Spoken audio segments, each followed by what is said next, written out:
So one of the skeptic god in heaven jokingly said to Sakra that the king of God was exaggerating.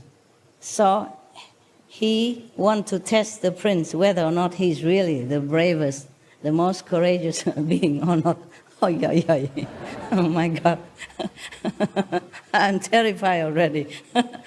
When the gods of this kind of heaven come down and want to test you, oh, I don't know, you cannot run anywhere.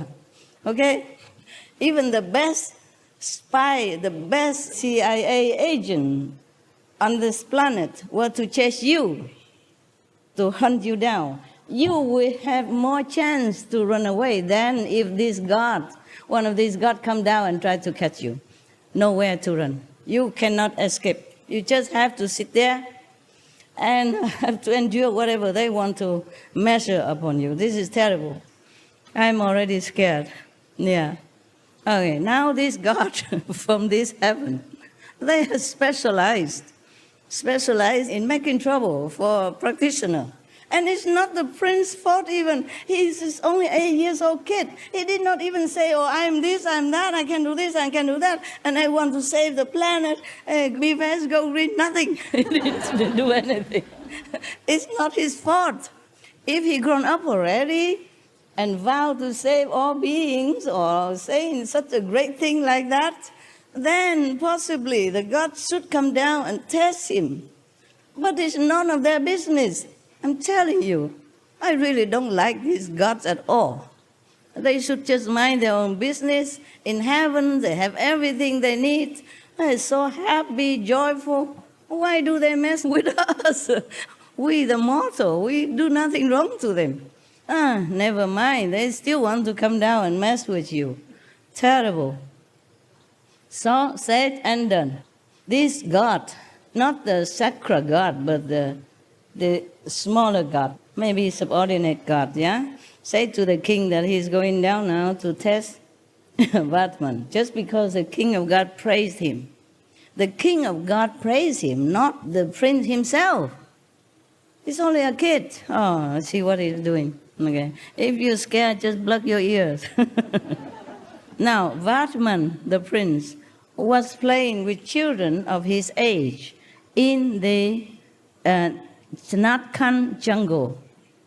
The game was to race to a target tree, climb up and come down. It's a kid's game, yeah? And get to that tree, whatever the tree they designate, climb up and come down. So easy. Whoever is the first one to reach the ground was the winner. Yeah. Maybe they all climb up together at one time, and then they all come down together. Yeah? See whoever come down first. So Vatman ran the race and was first to climb the tree. They probably do the timing. And then the boys on the ground saw a ferocious cobra slithering up around the trunk of the tree. The boys see that. You know who that is already, right? You can guess, right? Suddenly a cobra appeared from nowhere, and right exactly where the prince was climbing, and hissing and raised his hood.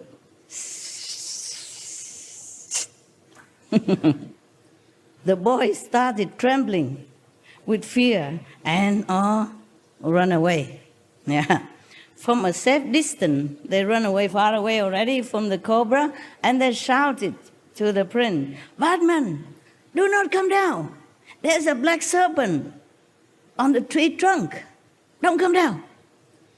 Vatman, already on his way down, saw the snake and also heard the call of his friends. He shouted back, be quiet, don't be afraid. So he jumped down. The snake followed him and hissing and leaped at Vatman, jumped at him. Now, with astonishing agility, the prince caught the snake by the hood and with a jerk threw it away like a piece of rope. He caught him. Wow. as we would thought. After this, the boys started playing another game. This game called Tindushak. This game was also a race to a target tree. The winner was to ride piggyback on the losers and return to the base.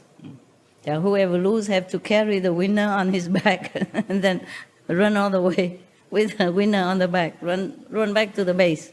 The god who had come to test Vatman also joined the group in disguise as a boy. Okay? In the game, when Vatman won, the god got Vatman on his back and started back to the base. The god, suppose, was the loser then, one of the losers, so he has to carry Vatman on his back and run back to the base. Yeah. But on the way, he transformed himself into a giant. With the prince on his back, the god flew into the sky. Big giant carried the prince, flew into the sky. The boys shouted with fear, "Vatman! Vatman!" But the prince was very undaunted. Hit the giant with his mighty fist. Boom! The god cried. The giant god cried with pain. Probably he know where to hit, nah? Maybe here or eyes or whatever. I don't know where he hit, but the god was crying in pain and had to land back on the ground. Vatman jumped from his back, but the culprit disappeared, and in his place appeared a god who begged Vatman's forgiveness. I like that. I like that very much. So, I don't know if I should like it, because we're not supposed to hit somebody else or anything, but this guy, he deserved it. He messed up, and he's bigger than Vatman. So, I think it's okay. If it were me, on this giant back, I would also probably given him some of my kung fu. Yeah. Yeah, he has no business to go there and mess with the kids' game, and then took him to the sky, scaring all the kids like that, right? Bad boy. So the god came down and then kneel on the floor and begged the prince to forgive him. Fine, I like that. Now, Indra, I want to test him as well. Oh, there's a next test now. My God, what is this? His life has to be tested all the time. What for?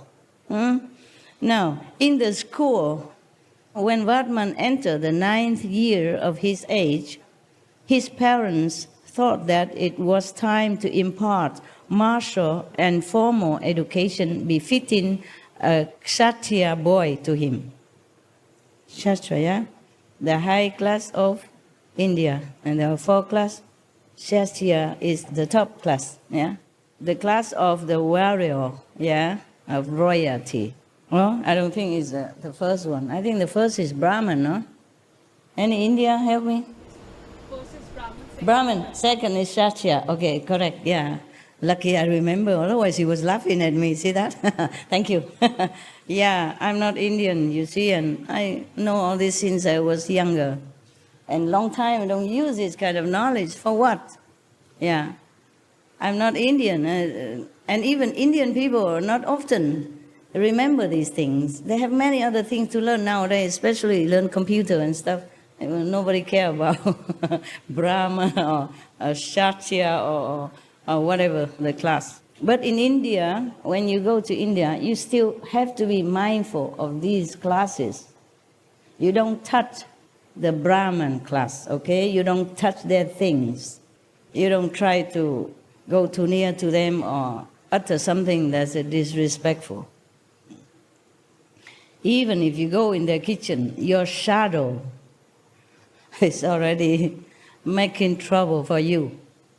If you cast your own shadow in their kitchen, for them it means contamination, pollution, in different kind, spiritually, and they don't like that. So therefore, the prince had to learn martial, not just formal education, but martial art as well.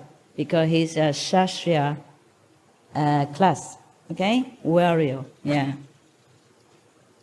They decided to send him to school. So when he went to the school, he offered his respect to the teacher, just like any other ordinary student.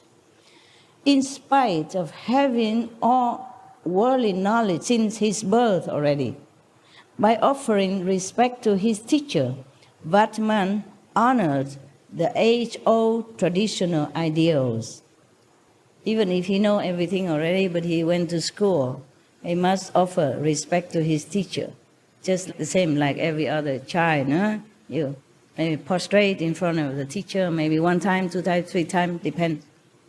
And then you make some offering, yeah? That means you accept him as your teacher and you respect him. You prostrate to his feet, yeah? To show respect and obedience, yeah. Many of the Asian countries have this tradition. Maybe nowadays they don't do that anymore. But in some area, possible still have some little tradition left. Remember last year, there was one Vietnamese old man got initiation, and he wanted to prostrate to me 3 times. He kept insisting that it's a tradition, Vietnamese tradition. You have to prostrate to your teacher 3 times. But I said, no, here nobody prostrate to nobody. So please don't do that. He was very reluctantly not doing it. You know, he would have loved to do it with all his heart. I can see that. But I don't want to make it into a tradition here. Imagine 1,000 people just got initiation, and then I just sit here for 1 hour long waiting for the prostration to finish. Huh? Understand? How do I have time to read books for you? I have to read book at home already. Check out if it's worthy to offer it to you. I read other books also, but it was too complicated. So I did not bring it here. I bring this one. It's a very good book. It's simple. Even child and adult can enjoy it. Yeah. And I don't have to explain a lot. All I do is just know how to read English. Simple. So nowadays maybe we cut that, yeah? But in the Buddha's time, they still do that, yeah? And whenever any of the students wanted to ask Buddha some question, Buddha time is written in the sutra, but I guess in every other tradition in India, you know, about Buddha's time, or nowadays even, they still prostrate to the guru, to the master, when they want to ask something, or when they first came in to greet him, when they came visit, not just the first time, but whenever they can visit the master, they bow to the master. And whenever they take leave, they do the same. I think we better not do anything, because if I let him do it, then everybody else would like to do it. And knowing you will take your time, and you will keep looking, and you try to do it very slowly, and 1 extra bow and 2 extra bow, and then, my God, it will take forever. Even I respect traditions, and it's not a bad tradition, but logistically speaking, it's not practical. Okay, huh? Yeah, I know many of you also want to do that. You keep asking me, but no. Okay? No is no. N-O, no. We don't need this kind of respect. We respect inside, okay? We respect by keeping the precept, by being vegan, by meditating diligently, yeah? And really trying to abide by the master teaching and try to go home. That is a real respect. Outer respect, anybody can do. Inside respect is harder. Yeah, I want the inside respect, and the proof of the respect, not just bowing on the floor. Anybody can do that. But believe me, after I die, they probably make a statue out of me and put me somewhere, and then people will still come bowing, because that time I cannot forbid them. I cannot say anything. Right, so the teacher gave him the first lesson of the alphabet. Vatman listened silently. After some time, the teacher called him and asked, "Prince, you are just idling. Why don't you repeat the lesson and try to memorize it? Yeah.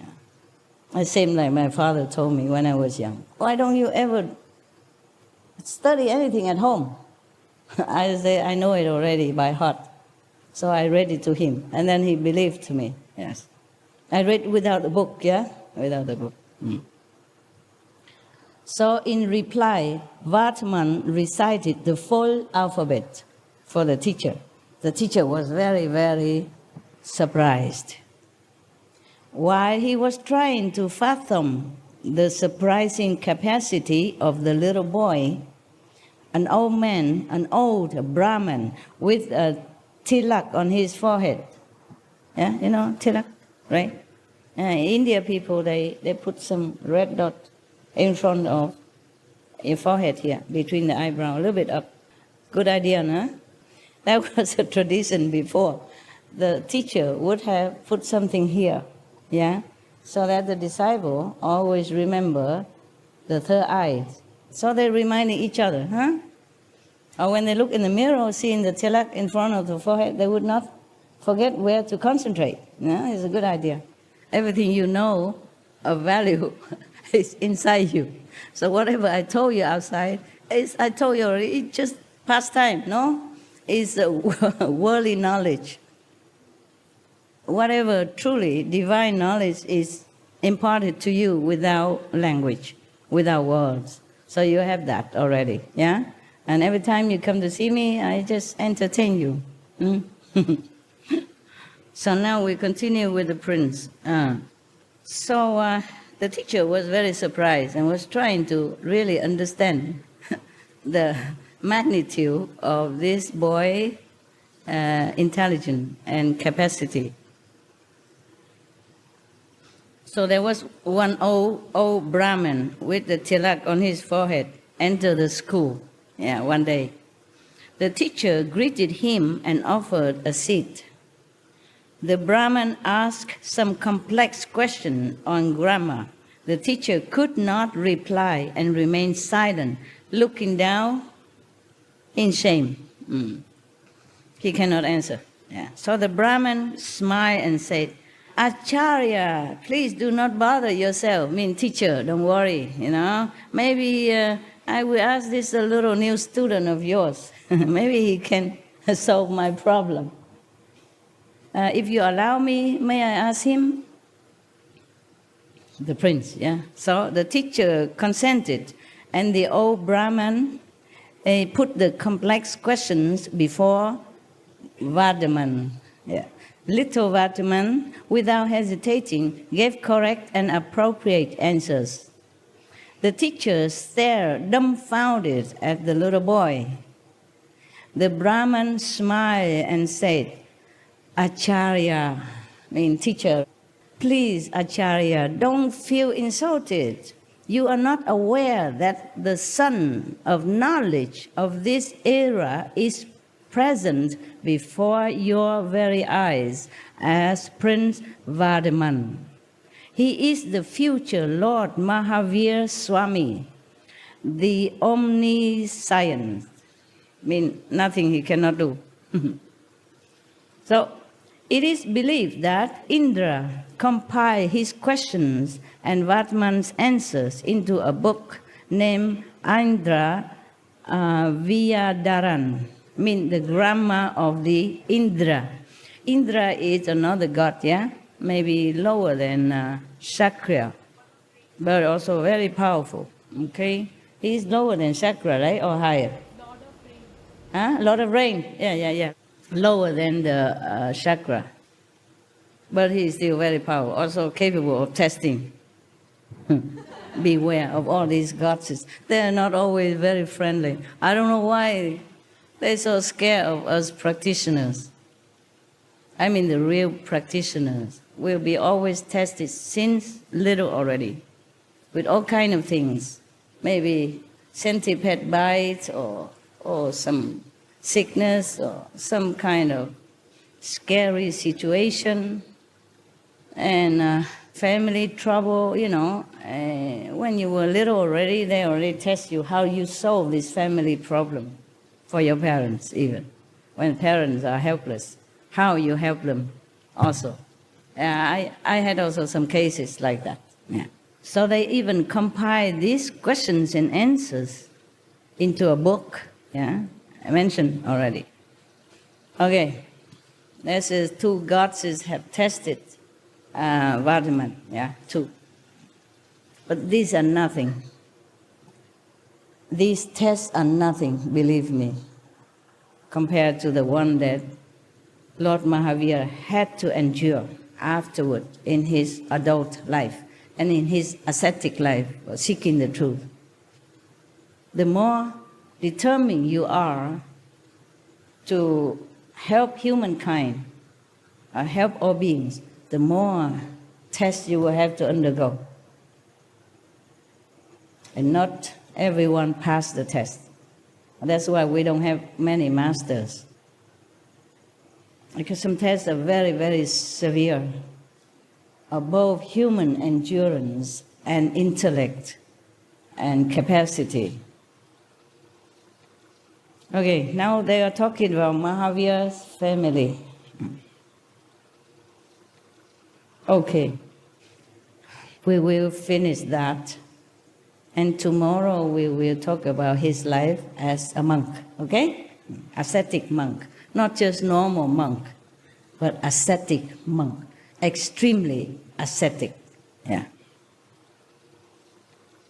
After you heard the story about his asceticism, you feel very, very lucky and grateful to be able to sit here on a soft cushion and a clean floor and have a roof and have aircon and fan or whatever. 散发阵阵花香，散发阵阵花香，浓